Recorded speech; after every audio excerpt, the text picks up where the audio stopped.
మాజీ క్రికెటర్ ఒక సంచలన నిర్ణయం తీసుకున్నారు. విడాకులు తీసుకోబోతున్నట్టుగా పెద్ద ఎత్తున వార్తలు చక్కర్లు కొడుతున్నాయి.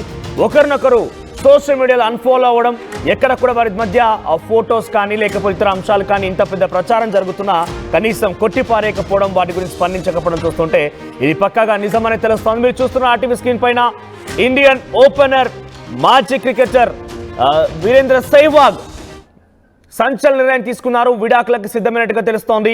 21 ఏళ్ల దాంపత్య జీవితానికి ముగింపు పలకబోతున్నారు ఆయన. కొంతకాలంగా భార్యాభర్తల మధ్య తరచుగా గొడవలు జరుగుతున్నట్టు తెలుస్తోంది. వేర్వేరుగానే ఉంటున్నట్టుగా సెహ్వాగ్ ఆర్తి అహ్లావత్కు సంబంధించిన అంశాలు వేర్వేరుగానే ఉంటున్నారు. వారంతా కూడా కలిసి ఉండడం లేదంటూ కూడా తెలుస్తోంది. సోషల్ మీడియాలోనూ ఒకరినొకరు అన్ఫాలో చేసుకున్నారు. మనస్పర్ధలకి మూడో వ్యక్తి కారణం అనే ఒక క్వశ్చన్ కూడా రైజ్ అవుతోంది. ఇక్కడ 2004లో సెహ్వాగ్ ఆర్తి ప్రేమ పెళ్లి చేసుకున్నారు.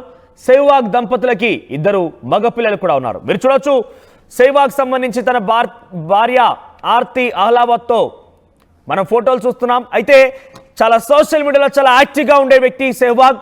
ఆయన ఎటువంటి కార్యక్రమానికి వెళ్ళినా, ఎటువంటి పండుగలకు చూసినా, ఎటువంటి ఫెస్టివల్స్ కానివ్వండి, ఫంక్షన్స్లో వెళ్ళినా కూడా తన భార్యతో పాటు దిగినటువంటి ఫొటోస్ని యాక్టివ్గా సోషల్ మీడియాలో షేర్ చేస్తూ ఉంటారు. అయితే చివరిగా ఆయన దీపావళి రోజున వీరేంద్ర సెహ్వాగ్ ఒక ఫోటోను షేర్ చేశాడు. ఆ ఫోటోలో కేవలం ఆయన తన తల్లితో పాటుగా పిల్లలతో పాటు మాత్రమే కనిపించాడు, కానీ అక్కడ భార్య కనిపించలేదు. ఇక అప్పటి నుంచి వారిద్దరి మధ్య గ్యాప్ పెరిగింది. ఎక్కడ కూడా తన ఫోటోస్ షేర్ చేయలేదు. పెద్ద ఎత్తున సోషల్ మీడియాలో ఈ వార్తలు చక్కర్లు కొడుతున్నాయి. వార్తలు ఇంత పెద్ద మొత్తంలో వస్తున్నా సెహ్వాగ్ సంబంధించిన అంశంలో తన భార్యతో విడాకులనే వార్తలు చక్కర్లు కొట్టినా ప్రేమ పెళ్లి లాంటిది వాళ్ళు చేసుకున్నారు కాబట్టి 21 ఏళ్ల దాంపత్య జీవితానికి ముగింపు పలకబోతున్నారనే వార్త వస్తున్నప్పుడు ఎందుకు స్పందించడం లేదు అని కూడా క్వశ్చన్ రైజ్ అవుతోంది. అయితే వీరిద్దరి మధ్య ఎవరైనా మూడో వ్యక్తి ఎంటర్ అయ్యారా? మూడో వ్యక్తి కారణంగానే ఈ విడాకులనే వార్త చక్కర్లు కొడుతోందా? మూడో వ్యక్తి ఎవరు? నిజంగానే మూడో వ్యక్తి ఉన్నారా? ఇలా అనేక క్వశ్చన్స్ అయితే రైజ్ అవుతున్నాయి.